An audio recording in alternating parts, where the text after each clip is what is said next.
مرد کو جناب نبی کریم صلی اللہ علیہ وسلم نے مختلف انداز سے سمجھایا۔ صحیح بخاری کی حدیث ہے،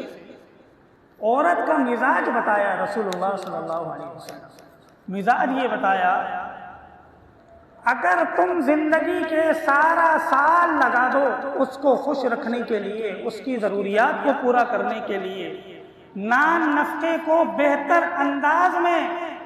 اس کو دینے کے لیے اپنی تمام تر صلاحیتیں لگا دو، سالہ سال کوشش کر کے بھی اگر ایک دن بگاڑ آ گیا تو رسول اللہ صلی اللہ علیہ وسلم کے یہ الفاظ ہیں حدیث مبارک کے اندر کہ بیوی پھر عورت یہ کہے گی ما رأیت منک خیرا قط، میں نے آج تک تم میں کوئی بھلائی نہیں۔ یہ عورت کا مزاج مرد کو سمجھایا رسول اللہ صلی اللہ علیہ وسلم۔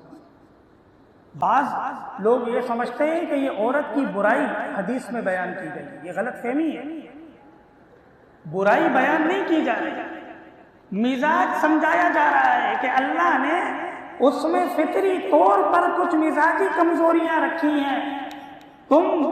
سالہ سال 100% اچھا کر کے بھی ایک دن اگر بگڑ گیا تو اس کی زبان پر یہ شکوہ آ سکتا ہے کہ ما رأیت منک خیرا قط، آج تک زندگی میں تمہاری ذات سے مجھے کوئی خیر نہیں۔